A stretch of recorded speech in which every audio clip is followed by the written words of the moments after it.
بسم اللہ الرحمن الرحیم اعوذ باللہ السمیع العلیم من الشیطان الرجیم بسم اللہ الرحمن الرحیم رب یسر ولا تعسر وتمم بالخیر۔ عزیز طلباء السلام علیکم ورحمۃ اللہ وبرکاتہ۔ اصول الکافی سبق نمبر 94 میں کتاب العقل والجہل کا حصہ 59 بیان ہونے والا ہے۔ سب سے پہلے خلاصہ جات کو دیکھ لیتے ہیں۔ گزشتہ سبق میں عقل و جہل کے لشکروں میں سے عدل و جور کے حوالے سے گفتگو ہوئی ہے۔ ملا صدرہ اور مازندرانی کے نظریات کا جائزہ لیا گیا۔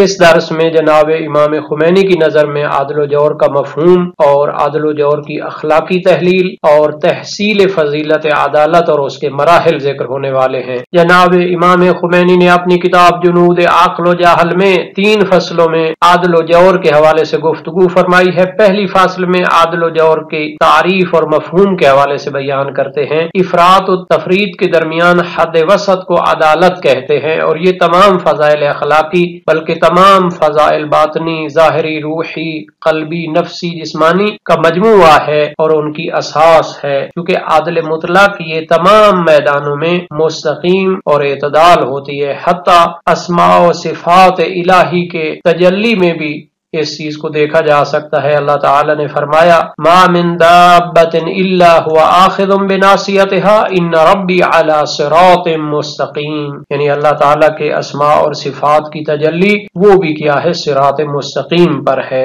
اسی طرح رسولوں اور اولیاء کا بھی صراط مستقیم پر ہونا یعنی حد وسط پہ ہونا اس کے معنی میں ہوتا ہے، لیکن ذات باری تعالی کا استقلالی طور پر صراط مستقیم پر ہونا ہوتا ہے، یعنی وہ واجب الوجود ہے، جبکہ اس کی مخلوقات میں سے جو حد وسط پر ہیں تو یہ استقلالی اور امکانی طور پر خدا کے لطف و کرم کی وجہ سے ہیں۔ اس کے مقابلے میں جور سے مراد کیا ہوگا، یعنی کہ غلبہ قہر علی اللطف یا غلبہ لطف علی القہر، یعنی اسماء جلال یا اسماء جمال کا کسی ایک پر غالب آ جانا۔ اس لیے اولیاء کاملین یہ دعائیں کرتے ہیں اہدنا الصراط المستقیم۔ بہرحال یہ جو معنی یہاں پہ بیان ہوا ہے یہ ایک عرفانی معنی ہے جو عقائد اور معرفت سے تعلق رکھتا ہے۔ اس معنی کی مزید وضاحت کرتے ہوئے فرمایا یعنی ایک ایسا مقام معرفت ہوتا ہے کہ اس میں کثرت میں بھی وحدت نظر آتی ہے اور وحدت میں بھی کثرت نظر آتی ہے، کیونکہ اس کائنات میں جو اصل وجود ہے، جو خالق و مالک ہے، وہ ذات باری تعالی ہے،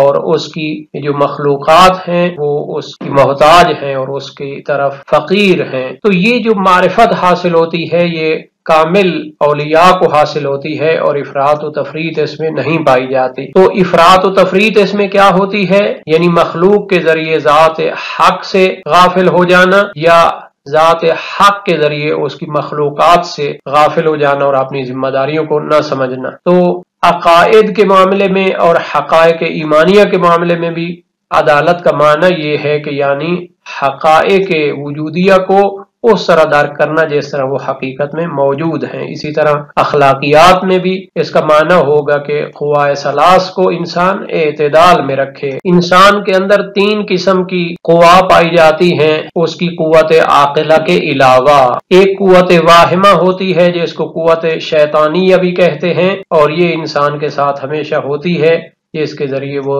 جھوٹ اور دھوکہ اور مکر اور فریب کرتا ہے۔ قوت غضبیہ ہوتی ہے جس کو نفس مفترسہ بھی کہتے ہیں، اور یہ ضرر کو دور کرنے کے لیے اور استفادے کے موانع کو رفع کرنے کے لیے ہوتی ہے۔ اور قوت شہویہ ہوتی ہے جس کو نفس بہیمیہ بھی کہتے ہیں، اور یہ شہوات کا مبدأ ہے، اور یہ منافع اور لذات کھانے پینے اور دیگر معاملات میں ان کو جلب کرنے کے لیے ہوتی ہے۔ تو یہ تینوں قوتیں انسان کے اندر پائی جاتی ہیں، اور جو اس کی عمر بڑھتی ہے تو مزید یہ کمال کو پہنچتی ہیں، لیکن کوشش کرنی چاہیے کہ ان میں حد اعتدال باقی رہے اور کوئی ایک دوسری 2 پر یا ان میں سے 2 تیسری پر غالب نہ آئے، وإلا انسان کی جو روحانی شکل ہے جو آخرت میں ظاہر ہونے والی ہے وہ نہایت خطرناک ہو جائے گی۔ اس کے لیے ایک ان کی عبارت یہاں پہ موجود ہے، اس کا مفہوم ہم بیان کرتے ہیں کہ اگر نفس بہیمی غالب آ جائے، اگر انسان صرف کھانے پینے، شہوت، نیند اور لذت جیسے حیوانی تقاضوں میں مشغول ہو